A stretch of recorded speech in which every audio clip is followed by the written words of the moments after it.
What's up mga kahusay? Carlos Ubaldo here, and I've been doing freelancing and digital marketing for more than 10 years. Kaya if you want to learn more about freelancing and digital marketing, make sure to hit that like button, subscribe, and turn on that notification bell. What's up mga kahusay? Pagdating sa Facebook ads, alam naman natin na napaka-importante ng competitor analysis. At isa sa mga aspects ng competitor analysis is yung pag-analyze natin ng mga ad creatives ng competitors. Kaya naman, napakalaking tulong kung maida-download natin yung mga videos ng mga competitors natin or similar niche from the Facebook Ads library. Nang sa ganun, pwede natin itong maipasa sa ating team, sa ating creative team at pati na rin sa mga kliyente natin. And in this video, ipapakita ko sa inyo kung paano natin ginagawa yan. Sisimulan natin kung paano natin mada-download yung image creatives and then followed by yung video creatives. Para ma-download natin yung image creatives from Facebook Ads Library, syempre unang-una, punta tayo sa Facebook Ads Library and then hanapin natin kung anong niche yung gusto nating i-check out at i-download. So in this case, USA tayo and then life insurance. And then let's say, ito yung natitipuhan ko na creative. Click lang natin tong 3 dots sa taas. Open natin sa new tab. And from there, i-click lang natin tong See Ad Details. Pag-click natin dyan, itong area ng creative mismo, i-right click natin yan and then pwede na nating masave as. So ganun lang siya kadali, and ang ini-next natin is kung paano naman pagka video creatives. By the way guys, karamihan pala sa inyo na nanonood ng mga videos ko hindi pa nakasubscribe, so baka naman. So if you can like this video and subscribe to my channel, magiging malaking tulong sa akin yan. And it will help push and motivate me to create more videos about freelancing and digital marketing. So thank you in advance dun sa mga nag-subscribe na and sa mga magsasubscribe pa lang. And now back to our main topic. Para ma-download yung videos from Facebook Ads Library, ganito lang yung gagawin natin. Siyempre, unang-una, punta tayo sa Facebook Ads Library and then hanapin natin yung desired na niche natin na gusto nating kuhanan ng videos. In this example, sa United States tayo and then real estate na niche. Then hanapin mo yung gusto mong i-download na video. In this case, let's say ito ang gusto kong i-download. Click natin tong tatlong dot na to. And then copy, add link.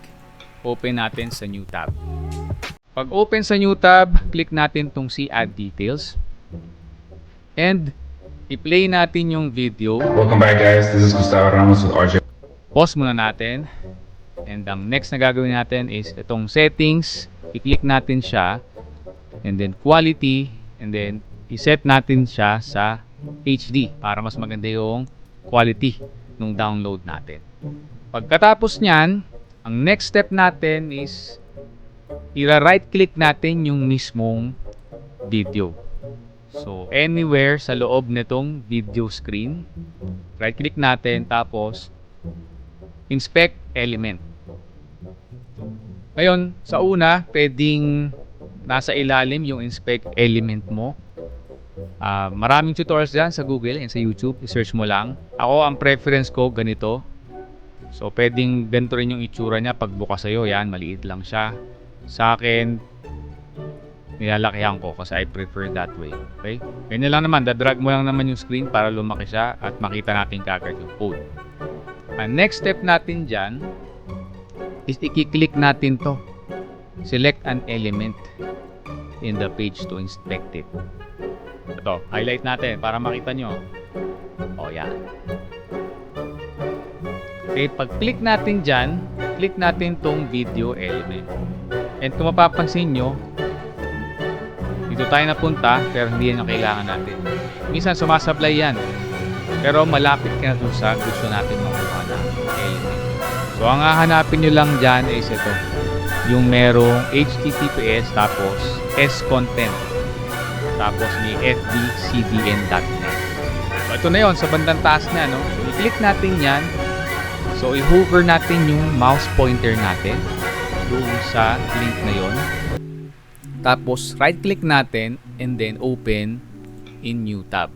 Pag open natin yung new tab, minsan ganito yung itsura niya. Magda-direct download siya. Minsan, mag-o-open siya to a new browser kung saan pwede mong i-play na naman yung video doon. And may option doon pag nag-open siya sa new browser with the video player, may 3 dots na naman doon sa lower right corner. So, i-click mo lang yon and then may option doon to download the video file. Pero, minsan, naghahati siya, no? Sa experience ko, minsan ganito, diretso download. Minsan naman, nag-open siya sa new tab with the player, no? So, anyways, pagka diretso sa download, ganito lang gagawin natin. Okay? Save lang natin. And, pagkatapos na ma-download, open natin yung folder.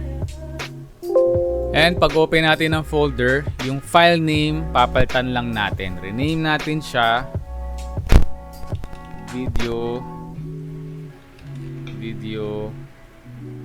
FB test.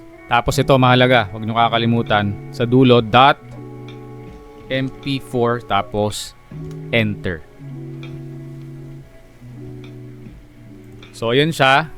Try nating i-play. Kung gumagana, Welcome back, guys. This is Gustavo Ramos yun, with RJ Williams working well siya. siya. Okay, so ganun lang guys. And then usually, pag gusto kong ipakita sa client, i-upload ko lang siya sa cloud, Google Drive or P-Cloud. Tapos, i-organize ko sa sheet and then tsaka ako i-email kay client. And siyempre sa creative team natin, no, para ma-analyze natin at we can improve on do sa existing na competitor ads. If you find this helpful, paki-like mo naman ang video na to. And if you have any questions or suggestions, do comment them below. And for more tips about freelancing and digital marketing, consider subscribing.